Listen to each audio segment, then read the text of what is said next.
Good morning. Glad that you all could be on the call today. We've got a kind of an interesting topic, quite frankly. We are talking about reputation today, and I think that must hit a chord with a lot of you because we had a lot of people that immediately signed up. We are recording this session like we always do these days. I am working with Doug to come up with a place to locate this on the Alpha Barnes shared drive so that it can be easily captured. Right now, I'm just saving it in my Dropbox file, and then if necessary, sending a link from there. So glad to have you on the call. Actually, we have to thank Amber Riley at Enclave at Miralagos. You know, I always ask managers for what they want to hear and what we want to talk about. And so I'm always looking for ideas, and Amber suggested this one. So I think she did strike a chord for all of us. I had sent these slides out to you via PDF beforehand, so hopefully you've looked at them and maybe have formulated questions.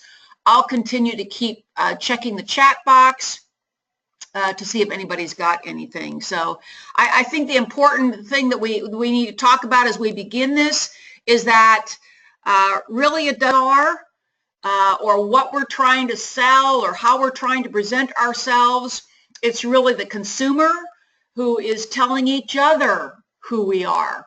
So we need to tap into that because I don't think that that conversation is going to stop. I know that probably every single one of you on the call, myself included, you have an active Facebook audience or family, if you will, and I extend that to an extended family. We tweet with friends, we text with friends, we do that, and we talk about everything. We talk about absolutely everything. So our consumers are no different than that. So companies all over, and especially multifamily companies like ours, are waking up to the fact that your advertising, your marketing can support your brand, but it does not create your brand. And since so much of the brand is being driven by the consumers, we have got to stay in contact with what the consumer is thinking and saying. So I thought that these numbers were really, really interesting. And I think that that's absolutely true for us in our business, that it takes 10 or 12 positive reviews to counteract that single negative review. And every time you get another star, look at that second bullet.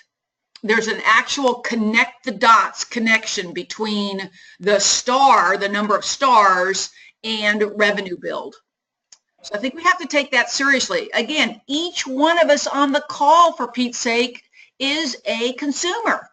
So when you're shopping for a new restaurant or a place to get your hair done or a new doctor or any kind of future business transaction, I don't know that any one of us are not looking at the reviews. Even if we're buying a product, not even going to have a transaction, we are looking for reviews. And if there's enough of them, and if they're current enough, I think we use that to evaluate.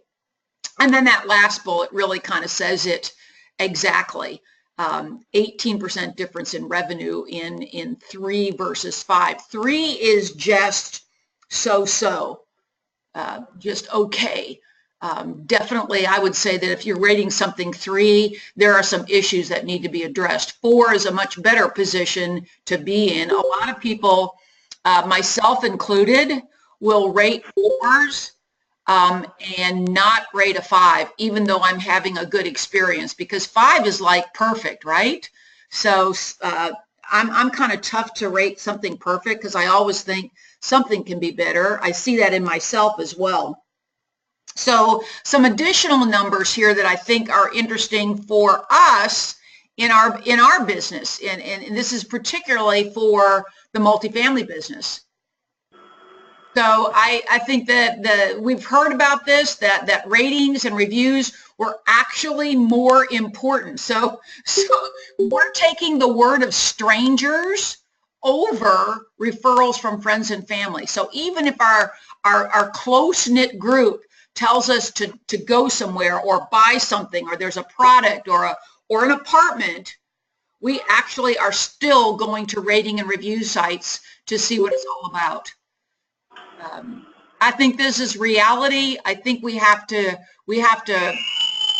oops, okay, somebody has joined, and there we go. Okay. Hopefully I picked up everybody and shut off that sound there. Okay. I think all of us have done the same thing, where we've asked friends, but then we're driven by what the general public, the strangers say about it. I think that center factoid, Kingsley is one of 4 very popular, widely used industry surveyors of prospects as well as of residents. When I was with Pinnacle, we used them a lot. And they make this, that put out this factoid there, that 70% actually expect us to respond. So that's kind of the topic that's really brought it home for us, is how do we respond? How can we make sure that we're responding and driving those positive reviews? Apartment ratings continues to be the #1 source. So why this matters, kind of as a wrap up, stars are everything. I think that middle factoid is interesting, because many of the renters coming through our doors, and millennials are anywhere from 20 to 34 years old. Maybe 18 is probably the leading edge of the Generation Z. But Gen Y, or the millennials, interesting that a review older than 30 days is irrelevant. So I think that's good and bad news for us. I think the good news there is those of you that have reviews on your property that are 2 years old, quite frankly, I don't pay a lot of attention to that. So that's the good news. And if you've got some ranters, the bad news, kind of good news, bad news is that we absolutely have to keep the conversation current. So if people aren't posting, then we need to post. And not necessarily a review, but going into apartment ratings and talking about an event that we're having, something like that, so that and certainly on our Facebook pages if we've got that. And I think that the bottom factoid there is really vitally important.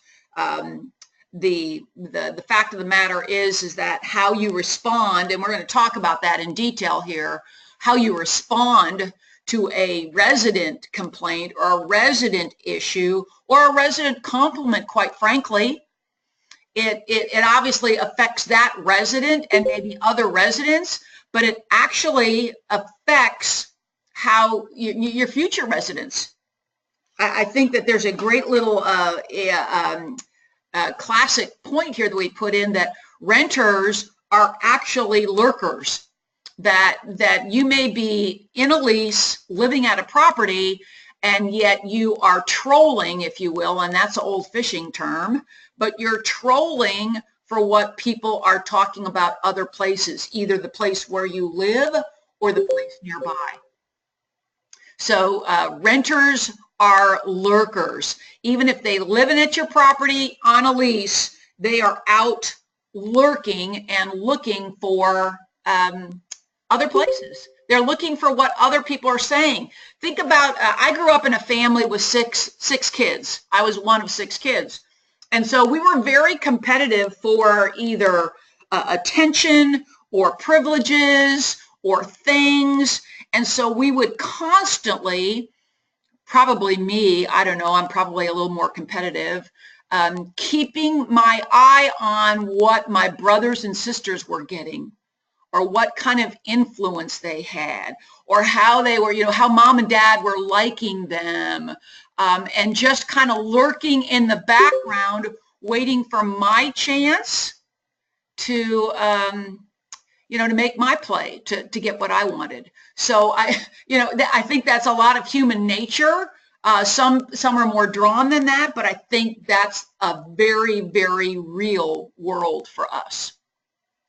So I want to ask you if you would post in the chat box here, if we're talking about that conversation, and I think you recognize these people. David Spade is really pretty crazy. But where you're engaging. So if you would just put in the chat box which of these sites, and please feel free to add other sites that you, not you personally, but you as an Alpha Barns manager are engaging. If you would just let me know there, and I want to kind of read off some of those to everybody else so you kind of get a taste of what everybody else is doing. So we got one on Facebook that we're on it weekly. I love it. That's great. Facebook 3 times a week, property website, Facebook, Twitter.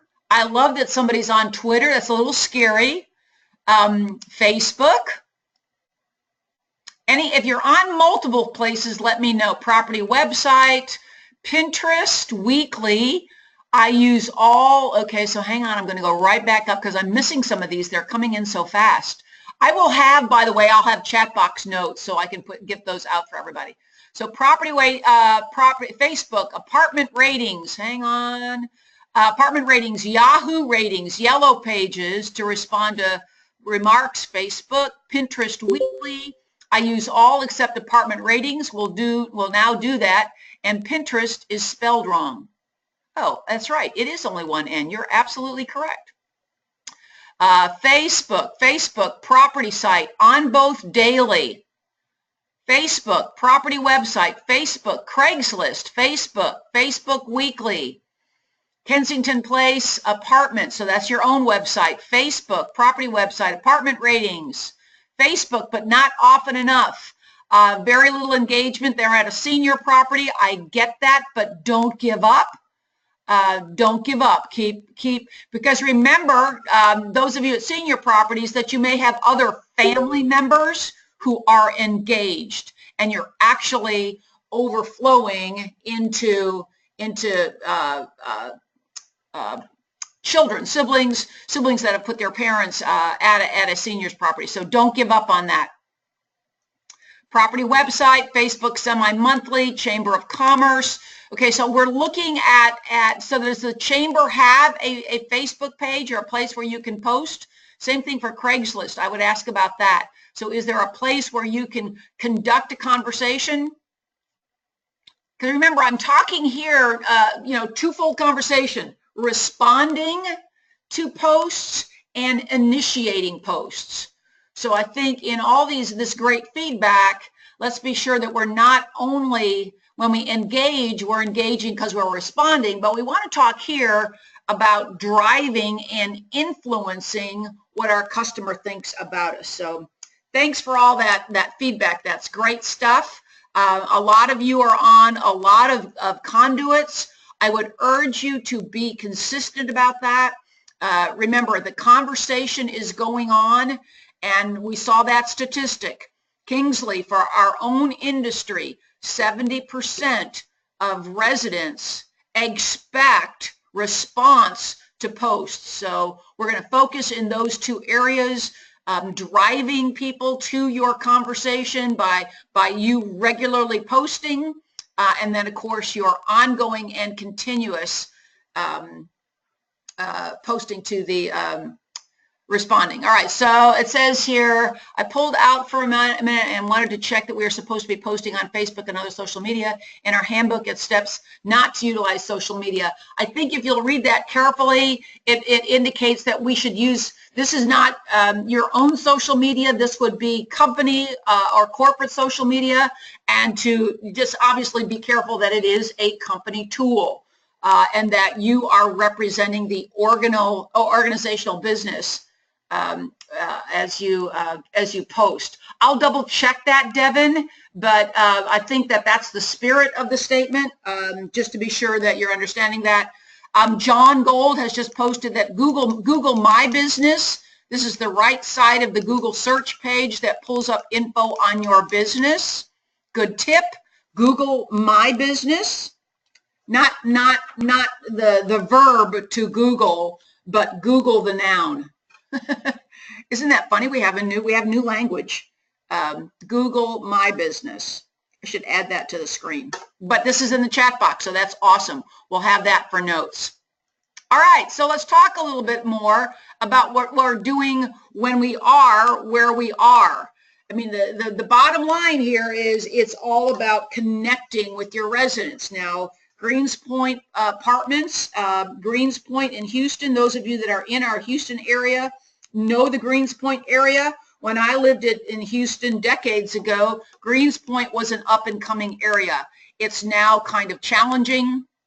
And none of us should ever think that our residents are not going to call Fox 26 or Fox 4 here in Dallas to bring what they feel like are unresponded to or frustrated conditions that they do not feel are being heard.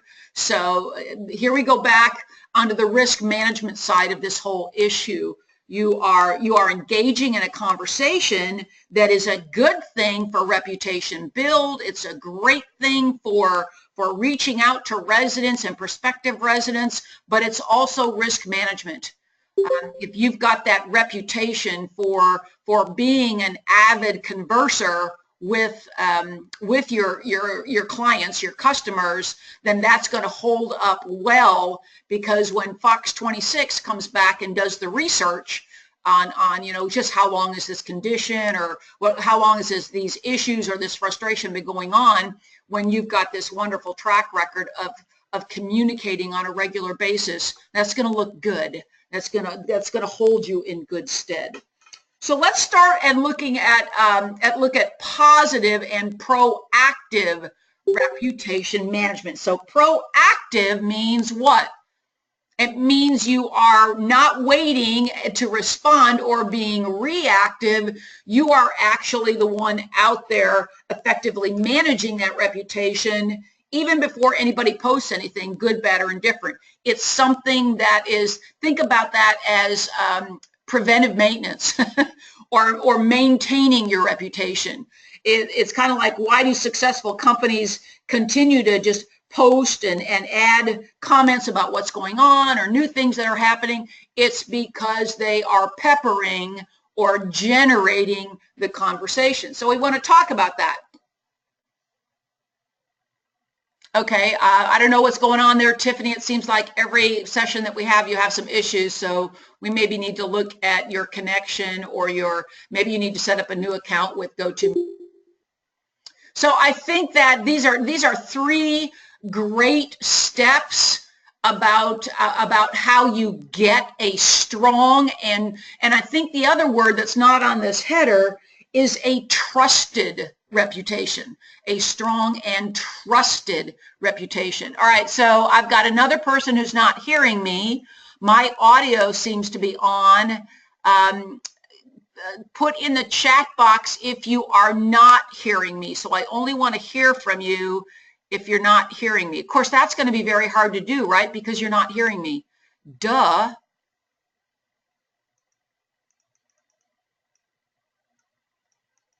Okay, I'm gonna continue. So I think that we have to, every time someone posts and says something great about you, or that tells you, walks in your office and says, wow, Bill really got on that work order so fast. I really didn't expect it done until tomorrow. Then just say, thank you so much for complimenting Bill. Would you mind posting it on our Facebook page? Some people will tell you to go stick it, and other people, and there's a great statistic, and I don't have it in front of me, that people would post if they were asked to post. There's a huge percentage of people that don't post because nobody actually suggests it. Thank you for saying thank you. Would you mind posting that on Facebook? We would love to have our other residents hear about that as well.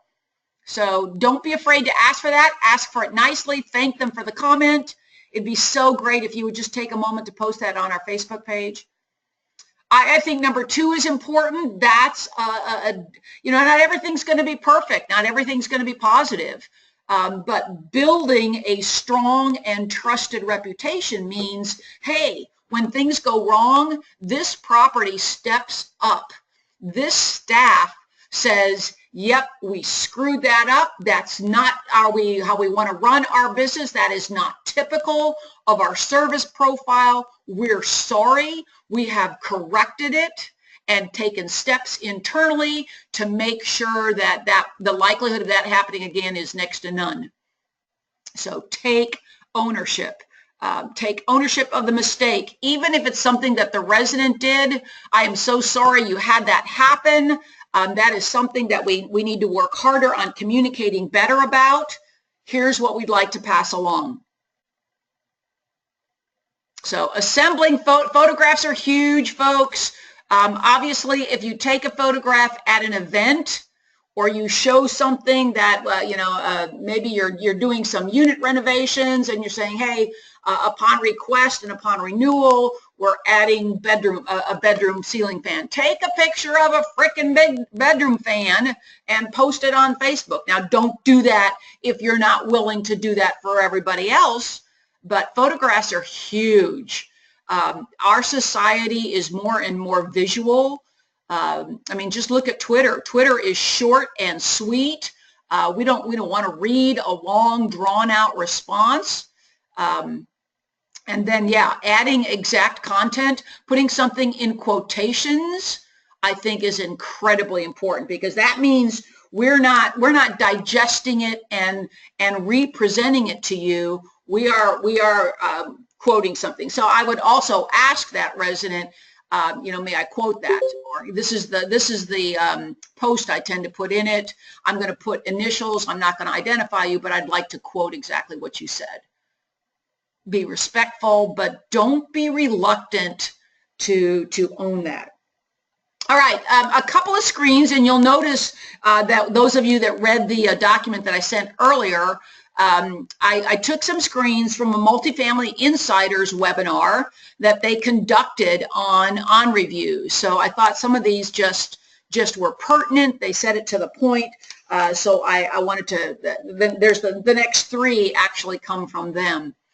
So positive reviews. If you have positive reviews at your property and you're getting positive reviews and you've got great strong maintenance and you've got a really great resident base who believes in your product, that's going to be much more successful for you than if you are stepping into a situation where you are in service recovery. Maybe you're a new transitioning in property and there's a lot of unsettled issues. I would still drive those positive reviews, but probably be less aggressive and take back kind of a side position and learn and develop the reviews as you complete service improvement. So using that and explaining the situation in terms of being, you know, I'm new to the property. We are excited to be here and excited to correct some things that we have found that need correcting. Please communicate with us personally. Here's my phone number. Wherever you are, Facebook or Twitter or Craigslist, you need to put those that reference in your email signature. Any of your marketing materials that you put out on your brochures, or anything that you have something that you're going to put into a prospect's hand, even if you print them off on good-looking labels and add them. So if you've got a business center computer homepage, you know, you turn on the computer and up should pop a homepage. Most of us have not taken advantage of the fact that we've got a screen that resides on that business center computer. So let's talk about or put up some of those reviews that reside on your wallpaper, on your wallpaper. So you could do mass email. Those of you that are on some of our, especially on our conventional properties, where you can also do a mass emailing or a mass outreach to your residents to ask for reviews. Again, don't do this in a situation where you are being challenged with some service recoveries. But just also know in mind that if you ask for reviews, you may get some that you're going to have to respond to and change the mindset on it. If you want to drive the driving just the happy residents, obviously we want to take advantage of that. Some good tips here, some good bullets here on just how you can tell that somebody is happy. That somebody is happy. If you are doing anything like a on-site property survey, be careful. I think that's a great idea, but I think you have to be careful about the questions that you're asking residents. Asking for their evaluation of your property events, asking for their evaluation of how you maintain the grounds, asking them for their evaluation. Anytime you ask a customer for a survey, and I fill out surveys all the time for places that I do business with. If you're going to ask for someone's opinion or evaluation, then it brings with it, in my opinion, a responsibility to give feedback. If you're going to ask me for opinion, I'd love to see at some point, even from an overview position, what the results were. Or here are a couple of things, good and bad, that we learned over, the month of July. July, we put out a survey. We asked during the month that residents communicated. Maybe they drop it off in the office in a sealed box, or maybe they post it or send it to you by email. I think residents who are communicating their survey results right back to the office are more reluctant to do that, simply because it's going back to the office, and they have an axe to grind or an issue, and it's not being taken care of. They may think that it's also going to not show up on your review feedback. So good bullets here on driving positive reviews. We don't want to necessarily not want to ignore all reviews, but we want to drive the positive reviews. So make sense? Next screen's got a couple other suggestions. If you have a resident portal, that's something I need to work with Doug on, because I'm guessing, do you have resident portals? Would you kind of vote on that for me in the chat box? Let me know. For resident portals, I know we have a pretty standardized website for most of us, almost like a template. If you've got a resident portal for paying rent, I'm not sure that we can add a review component to it. We'll look into it. Most of you I see are coming in that are saying no, that they don't have one. They have one to pay rent and place work orders. No resident portal. Okay, so that's something obviously that we can perhaps work on it. Yeah, okay. Okay. I think that also most of us have got a website that's easy to remember, that's very short, and that's helpful too, because you want to make it easy. People are not, if they get confused or they forget the website name, and they get frustrated, then they're just going to blow it off and not comment. All right, positive reviews. Remember, you're going to have to handle the negative ones, but be sure that you feed a daily good diet to your happy residents as well. So I thought that this was great. And it's not really great, but it's typical, right? You got a little fitness center. She gets there, and the lights either go out while she's exercising, and instead of telling anybody directly about it, she just goes back to her apartment and posts it on Facebook. Oh yes, you got to love our residents, right? All right, so Mary, I don't know why I'm going in and out on you. That sounds like maybe it might be an issue at your computer. Not really sure. Need to get that. Interestingly enough, Iris Chavez at Mansions at Hastings Green called the help desk at GoToMeeting and was able to get her email, the email name on the account changed, and it has to do with going to the GoToMeeting little yellow logo icon and right-clicking on it and going to preferences. So if you know Iris, you might reach out to Iris for how she did that. All right, so let's the bigger issue here, the elephant in the room is responding to negative reviews. So they had on Multifamily Insiders, they had a good discussion here on the pros and cons of doing this. I can tell you that I don't know if anybody in the Alpha Barnes organization at the regional or corporate level that responds to negative reviews. Now, if the review asks specifically for a corporate review, then corporate response, then I would through the negative post reach out to the resident and say, I'm going to take that on. This is my response. Here's what I want to tell you that I think might be helpful, but I will, at your request, of course, let my regional office know, and you will hear directly from them. And again, take the conversation offline, but let the resident know. Respond to the resident, but let the resident know that you are going to take it to the next level as they requested. So I think that there's pros and cons. There are some companies who manage a review response from a corporate or regional office. It simply is not handled by the site. I don't think that we've got the manpower to do that.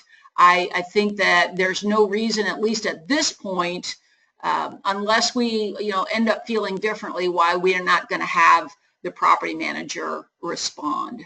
So I think the con there on property manager is important, that you as a manager are very close to the issue. You see this resident perhaps almost daily, and maybe too emotionally invested in it to step back and respond. In that case, I would urge you to reach out to either a coworker or to your regional as a support person and just say, I want to write a response to this. Here's what I am planning to say, and run it up the chain of command and let your supervisor look at it. I think that the challenge here for many of us, as they have on the screen here, is this is particularly challenging when the resident has lied in a review about you, and you're the one who's going to respond.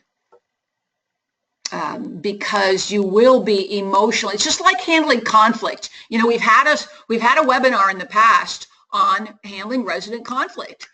This is the same thing. It's resident conflict, but it is in a conversation that the virtual world is weighing in on and can see. So I think that in those kind of situations, I would use a coworker or a trusted sister property, another manager that you've got a relationship with, and say, I've got this resident. They're totally wrong. Not only are they blowing up the issue, but they actually have it's wrong. It never happened. So this is what I'm planning on responding. What do you think? So having that point person is important. I would happily be part of that as well. A manager just asked about what a lie would look like, and a lie might be that I called the manager 3 days ago, and I have yet about a service issue with one of their maintenance technicians. I have yet to hear back from the manager. And you, in fact, had a conversation with this person yesterday. Is that a good example of a lie? And so they post that, and you are in the process of having to respond to that. So let's talk about responding. and I'm sticking with a lot of these screens because they said a lot of what I want to say. Why do I just going to use this? I think you have to have the right mindset. This person is attacking you. This is a particularly challenge if they attack you personally. Well, you know, I've talked to the manager in the office 3 times in the last month, and I don't think they know how to spell their name. All right, I'm kind of making that up, but that's the kind of rant that people will start to engage either your Facebook audience or your apartment ratings audience. And it's very, very hard to not get to feel offended and want to defend yourself, especially if it gets personal. And you yet how you respond to this either can throw gasoline on the fire or it can calm the fire down. And again, remember that the residents or the prospects are lurkers. They are out there listening in on the conversation. It's kind of like wiretapping, but they're doing it virtually. So, you know, I think that's point number 2 is remember that people need to kind of weigh in and look in on how you're going to handle this. So responding differently if they have brought the issue to your attention. I don't think you need to have a standard response for everything. If they haven't said anything before, you know, that's a different response. New information about either something going on at the property itself or a condition in their apartment. I think that's a level of response. It's a thank you so much. We always ask residents to let us know what's going on. You just did that. We appreciate that. You give us an opportunity there to fix things. We'll be right on it. You expect to hear from us in the next 24 hours. And I think most of us can guarantee a 24-hour response from someone.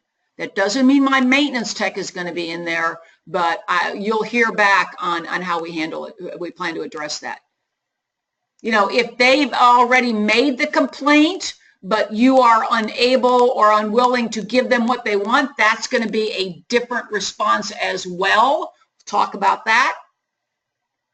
And then, you know, if they made the complaint and you find out that you dropped the ball, that's a different type of response. So a stock or a standard response template, I think you could have one for each of those situations, kind of at least some peripheral language, not specific to that incident, but I think that you could have something that you typically use, but these situations are each unique, and just remember that you're responding not only to the person with the issue, but the person who is sitting in. So I think these are some very, very valid comments on item 4 here.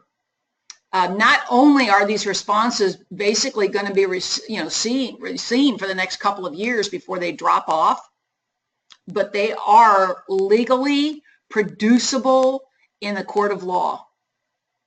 Texts, Facebook posts, emails, of course, are all being requested in defense or prosecution of cases. So that's another reason that we want to put an effort in the response. Not overthink it. That's not what I'm suggesting. But let's just step back and refrain from responding using our gut response, our gut level response. I think review. You may be, and I've been told this, that I can be passive aggressive in my responses, and that's not good. So passive aggressive is almost like where you're being condescending and talking down, speaking down to the person that you're responding to. Oh my goodness, it's 9:40, I gotta hurry. Sorry. I think you have to take the time to read their concerns and look for any kind of hidden messages in their concerns. The no response I think is not in our favor. This are some facts. The facts that are in here are not necessarily from our industry, but just from respondents. I think that that's important. Just to kind of give you an idea of the no response and the impact of not responding. And then, of course, there are fake posts. These are people who are not residents and they're not prospects. They're just posting on your page. That's going to influence how you respond. Now, most of the time they do not identify themselves, even if they're prospects or residents, right? They tend to not identify themselves. So I think responding to them and saying, you know, I'm not exactly understanding the issue, or could you give me some more detail? Here's my office number. Please reach out to me. Here's my email address. Reach out to me personally. I'm not familiar with this situation. And then obviously don't take the rest of that discussion online. I think, you know, the form letter response, I mentioned it before, is I think that there should be some standard language because you tend to knee-jerk that reaction, but a form letter response is not great. It reads like a form letter. I think it's you're evading the issue if you put everything off to talk privately. Now, obviously, if they haven't given you a name, you want more details, you're going to have to take it offline. But don't fail to address the issue, even in generalities, in your response. If somebody's saying, I was in the clubhouse, or I was at the pool yesterday and half the pool furniture is broken, and that really sucks. Okay, so, and they don't identify themselves. So the response, if somebody hasn't identified themselves, remember, is going to be read by everybody. So just say, thank you for letting us know about this. I walked out there this morning and we have relocated, or we've taken offline the broken furniture. Appreciate you letting us know. If you got anything else for us, please, you know, continue to let us respond to your needs. But you're addressing what the anonymous person addressed and what you did about it. Always it's so difficult if they are anonymous. At least say something like, send me your phone number. I think that's a great solution too, and put the ball back in their court.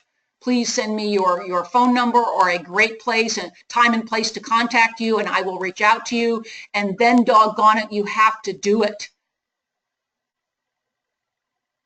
What message does it send if they've already called you, though, and the situation's not resolved? So that's a challenge too. I think that we have to be true to our word. And if you've had a conversation, the situation was not resolved, so they go ahead and post about it, then that's a different response. It can't be a form letter response. Just say, you know, we did talk 2 days ago. I'm sorry that you did not feel the situation was resolved. Again, I'd like to talk more personally about what additionally you need how you need us to respond. I have your number. What time is best to call you? Or call me, you know, between business hours. I will gladly take your call. Make yourself available. Here's an example of a form letter. Do not think to rent. Very rude manager. Dear resident, we are sorry you've had a negative experience. We're easy. Do you see how this reads so sterile and clinical? I mean, you're not responding to basically on the left-hand side what this person is talking about. You're responding. It's almost like those autoresponders from our lead generators. Thank you for reaching out to us. A leasing professional from our office will be in contact with you shortly. That tells me nothing other than that you got my email. I also have this up here specifically addressing the issue. I think personally that this is too long. I would cut this down, but this is somebody, Lori Earhart, who's taking it upon herself to be specific and to respond to this person. It doesn't look like this looks like it's an anonymous response. So she's got a good story here about Panko management without throwing the previous management under the bus. I think this one is a little bit long, but it is specific. I think this is a great example of being careful about your wording. The apartment complex is horrible. The staff is pathetic. It's hard to get answers from them. Managers never available and rude. They change staff all the time. So look at the first line. We are very sorry that you feel you've had an unpleasant experience during your stay at. Remember, it's not that he feels he's had a bad experience. He's had a bad experience. We're sorry you've had a bad experience, because he's being specific about what makes that bad experience. So this looks, I think that there's some good info in here. But I am a fan of, if you write a response, go back and look at it and try and half the wording. Make it shorter, shorter, shorter. Specific, but shorter, shorter, shorter. What if they lie? What if you've already explained to this person why they got charged? Very bad. They tried to charge extra money for no specific reason. They do not respond, okay, this is their wording, quickly for maintenance. So there's a short, hello, as we discussed last week, you were charged XYZ because of ABC. I realize now that I may not have been clear enough, so if you would like to discuss it again, please let me know. That is a fabulously short but very direct way to respond. I think this is fun. I actually did this when I was preparing for this session. If you want to look at how other managers are responding to negative reviews, you know, Google up your property or your competitor property and see how theirs are responding. I printed this print screen of what that looks like. Pathetic apartments. Do not go by the pics they put up. The apartments are dilapidated. Maintenance issues not fixed. They rated a 1 on a scale of 5. A bunch of liars. Do not book apartments in here. Anonymous. I'm sorry you haven't had an experience with Briarcrest. We've recently undergone an entire staff change here, including new maintenance technicians. We are now fully staffed and expect all service requests for 24. We have 3 levels of apartments pricing. We strive to take care, you know. I don't like seeing the management as a responders or the Briarcrest team. I would have liked to see the manager put their name in there. But if you want to see what other people are doing, there you go. I think you have to be real, but not stiff. Again, review, review, review. If the reviewer is crazy, it's going to come across that way. You do not have to defuse that because they are showing themselves for who they are.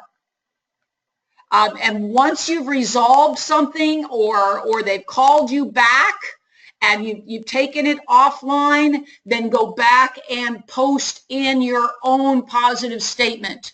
Recently, we had one of our residents discuss with us. We talked with them personally about it and are pleased to, you know, to mention that we've been able to resolve that situation. All right, just a couple of quick wrap up. I'm sorry, we're going to go to 10 o'clock. I think that this is important. Second and third drafts, peer review. And just as a recap, a couple of things here. In case you missed it, some residents have simply misinterpreted the lease, which can result in a rant. So returns about, you know, reviews about unreturned security deposits. They stole my deposit or they took additional fees. So there is just an opportunity for you to, I'm sorry, we may not have communicated that clearly. Say it nicely. Don't point your finger in their face. They're not 5-year-olds. I think you have to read between the lines. A review that spans a resident's 5-year stay, documenting everything that went wrong, will oftentimes seem like you want to respond in equal length. Don't take the bait. Read between the lines, find the 1 or 2 issues that stand out. Acknowledge those issues and move on. Do not write a book. Point of view. Reviews rate the experience, not the performance. I'm going to say that again. Negative reviews rate the experience, not the performance. So just remember that this is from the perspective of the resident. Be sure that you're demonstrating restraint and professionalism. A fresh pair of eyes. 2 response writers are better than 1. That goes back to having somebody else look at it. And then sometimes people just want to continue to not end the discussion. They write a review, management responds, the reviewer replies, they're awaiting another response, you reply again, make a final attempt to take the conversation offline, and then move on to someplace else. Apartment ratings is so important. That's the screen. I think that is probably within everybody's budget. If it's not now, we're about to go into budgeting season for 2018. If it is the tool that most people are using, we need to be able to engage in that. There are some questions that obviously came up in this webinar about apartment ratings, which should clarify. I'm going to work on that, as I don't know that apartment ratings gives any kind of bulk pricing, but I'm going to kind of dig in and find more about that for all of us. And I think that last bullet, I think that's important, that reviews age out. So over time, it's kind of like if you have a couple of bad years on insurance, they will age out, and your rates will go back down once it's been a couple of years have passed. So yeah, just don't, just because you don't assume that they're all wrong. I've always, in my experience, a resident who's got a conflict or an issue, somewhere in the middle of that is something that we didn't do right or we didn't clarify, and that was the source of the upset.